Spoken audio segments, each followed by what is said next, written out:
frat house. We are here today to do part 2 of our read-along of the bullet journal method by Ryder Carroll. So today we are in section 2.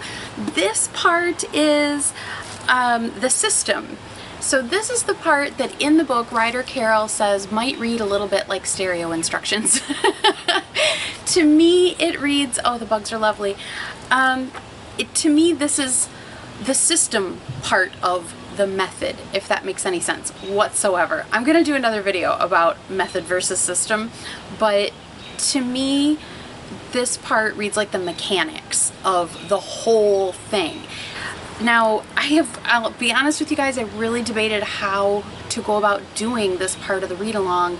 So I really debated, like, how do I go through this without kind of pointing the camera downward as if, you know, you were looking at my planner and getting a piece of paper and like a marker and going, here's what a task would look like, here's what an event would look like.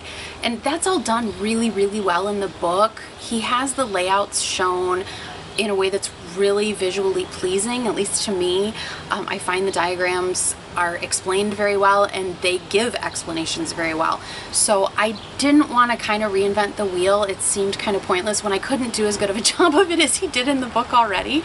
So I kind of thought we would just walk through this portion together. The system is part 2. It starts on page 51, and it's first thing, there's a Venn diagram of the task list, the journal, and the planner, and where they intersect is your system. Okay, it's the bullet journal method. So, and in the video that I want to do about method versus system, I find it funny that he calls this part the system. The system is a portion of the method. The system isn't the whole thing, right? So he starts with rapid logging on page 58.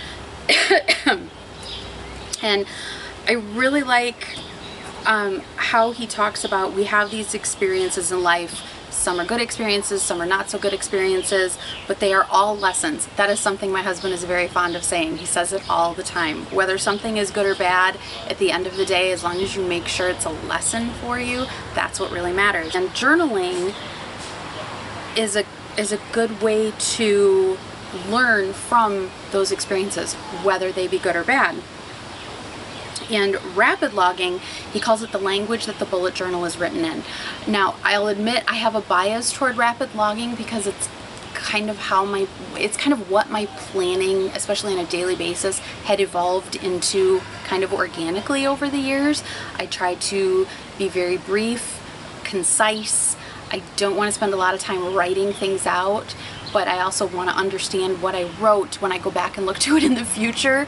So over many years, you know, I kind of developed, not really a shorthand, but I have certain abbreviations I use all the time. I use certain bullets for certain things all the time, and that has actually changed as well. But he says rapid logging helps us capture and organize our thoughts as living lists. And I really like that because I automatically list. I automatically think a task list or a packing list. It's a gathering of to-dos, or it's a gathering of things I need to gather. But he talks about your rapid log being living lists. They are a quick, concise snapshot of your day that you can open up your bullet journal and look at any day and see exactly what was going on, what you were thinking about. It doesn't have to be just a task list or a list of appointments. It's the whole picture of that day, and I love that. So then he shows kind of the difference between traditional kind of journaling or a page in a planner, let's say, versus rapid logging, and how he can condense information where you still understand what you meant, but it's quicker to write it down. This is one of those places I've been thinking a lot. He talks on and off about friction, and I've been thinking a lot about the concept of friction in our planning. And this is a place where you can decrease friction, bad friction with your planner, because you're being quick and concise, getting something out of your head and onto the paper quickly, but so that you understand what you wrote. So it's then out of your head, you don't have to think about it anymore. It makes room and time for the next thing if it's something you can't deal with right now. So that to me is one of the biggest things about rapid logging. Page 62 is topics and pagination, and here, I don't know if you guys can see, I did a whole bunch of highlighting and note-taking on this page. I kind of thought I wouldn't. I thought, oh, topics and pagination, I know how to label a page, I know how to number pages, right? So as I was reading through it, my highlighter started going, I thought, oh, okay, I'm picking up more from this than I thought I would, because I love the way that he describes things. He talks about making a topic name for a page. You're just gonna you're gonna name your page, right? I do this all the time. I'm sure as planners, you guys do this all the time. What's this page gonna be? You title it, right? You give your page a title. And he says topics actually serve 3 functions. Number 1, they identify and describe content. Number 2, they serve as an opportunity for you to clarify your intention. And number 3, they set the agenda for the content. Which is true. That's really true. You identifying and describing the content, to me, that's a given. If I'm going to label a page, that's what I'm doing, is I'm describing what's on that page. But serving as an opportunity to clarify your intention, that was a good one to me. That really caught me. It provides you the opportunity to pause, is how Ryder Carroll puts it.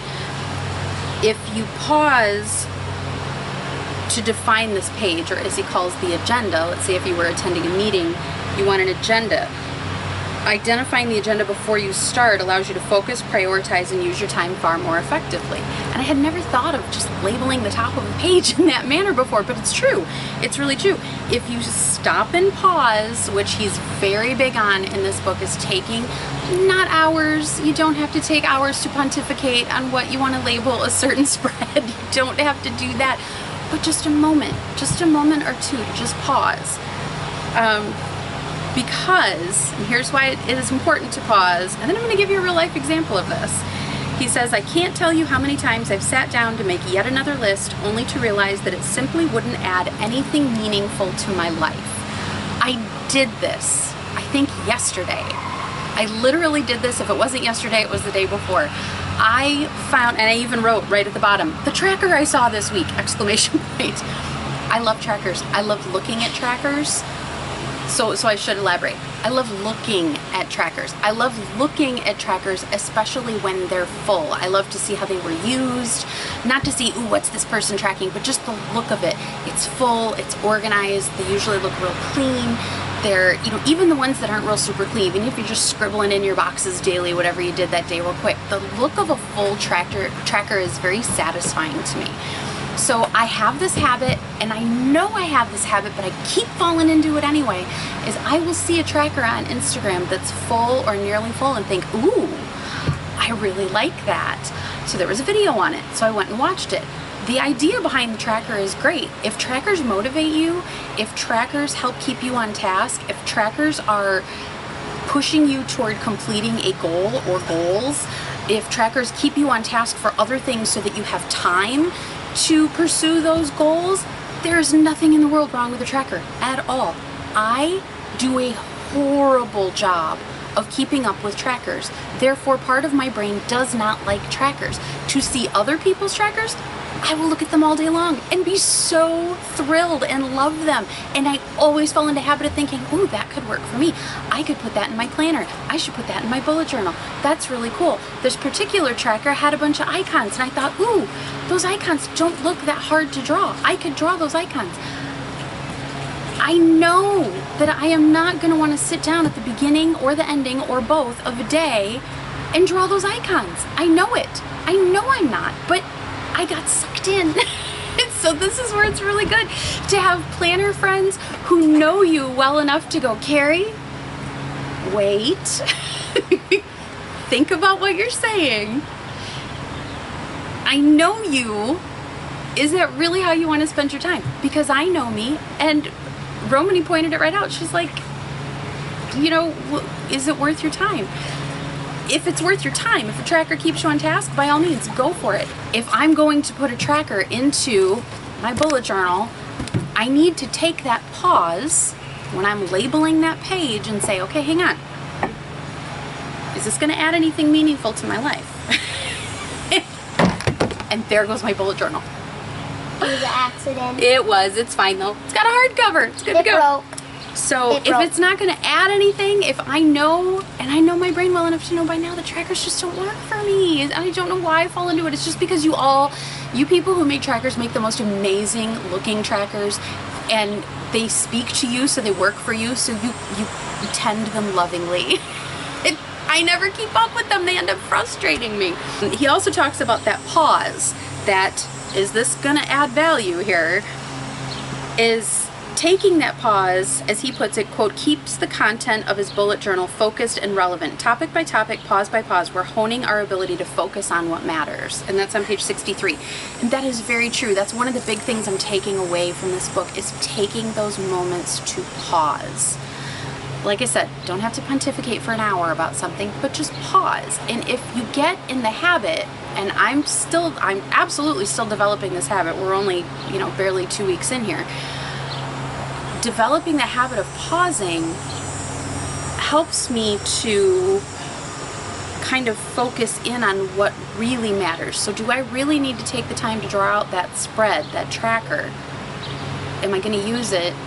Yes, I'm going to use it. It's going to help me. Okay, take the time and draw it in there. I'm going to take the time to draw this tracker in. Is it going to help me? Well, if I'm being honest with myself, no. I know I don't keep up with trackers. So this is not going to help me. This is going to create bad friction. Okay? So that was my takeaway from the topics and pagination section. The next section starts on page 65, and it's the bullets. So these are, you guys have seen these. This is basically what you would put into your key. So as you are rapid logging, you want to notate each entry in your rapid logging, like in your daily log, right?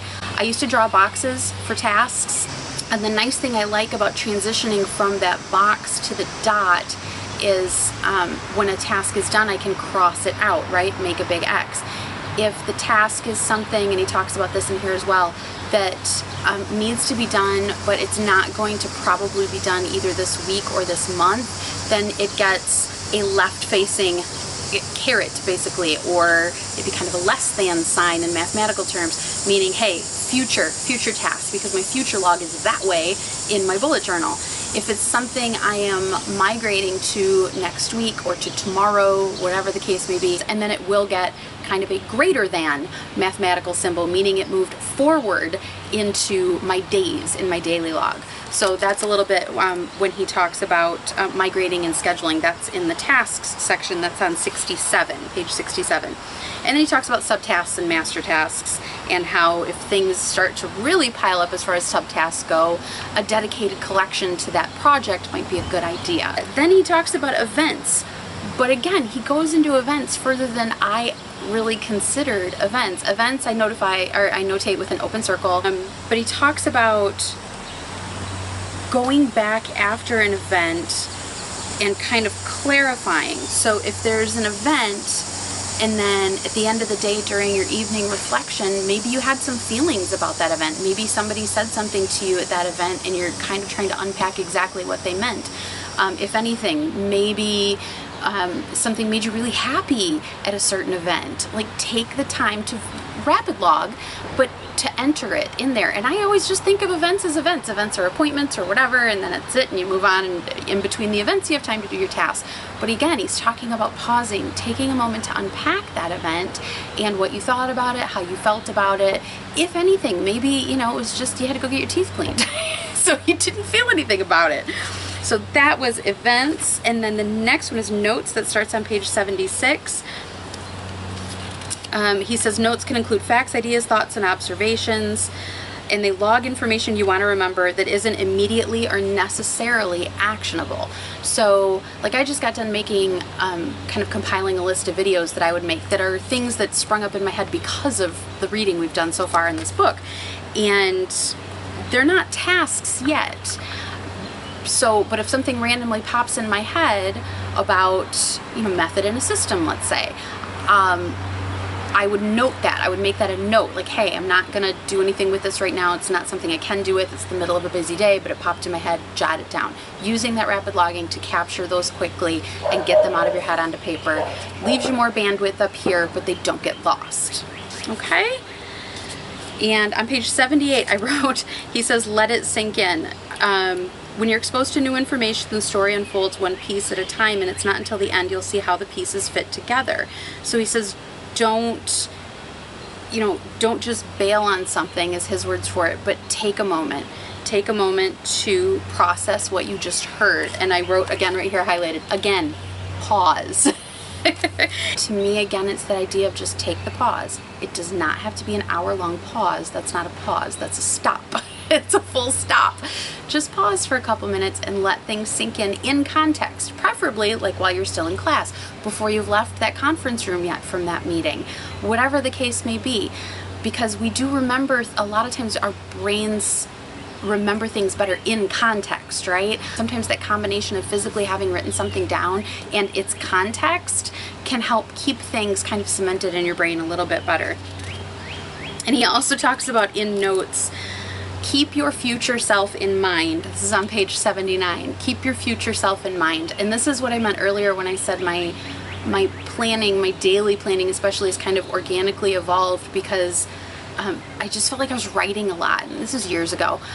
You know, I was just writing and writing and writing. And as I was able to gradually distill things down, sometimes I would have to go back and look at things and I would be like, what the heck does that even mean? Like, I took the time and energy to write something down. Now I'm going back and looking at it later and I have no idea what it means. So first of all, that's a possible idea that I lost. I say possible idea because if I can't even discern what I wrote, maybe it wasn't an idea, I don't know. But you know, I had just written things down as a note and then I had no clue what the heck I was talking about because I was trying to distill my thoughts down as much as possible to make getting them out of my brain quicker, which is what he describes as rapid logging, but I wasn't doing a good job of being kind to my future self. You don't want to distill things down during your rapid logging to the point that you can't go back and look at it and know what the heck you were talking about to begin with, right? Then he talks about signifiers and custom bullets, and that's another thing I've kind of always done. You're ubiquitous. Oh, I put a star next to a task box. That's really important. You know, I still do that. I'll put a star next to something. Signifiers kind of define the bullet. To me, a signifier is kind of like an adjective. He also talks about custom bullets. If you do, I think the example he gives is if you do a lot of delegating. So he said you could use a task dot with a slash through it saying, hey, this is a task, I need to keep an eye on it and make sure it gets done, but I delegated it to so-and-so. He says on page 82, he's talking about custom bullets, and he says keep custom bullets as signifiers to an absolute minimum. Rapid logging tries to remove as much friction as possible from capturing information. So the more custom bullets or signifiers you invent, as along with your key, the more that, you know, just in general, the more things you add to that key, the more often you have to go back and check that key because you want to do it right.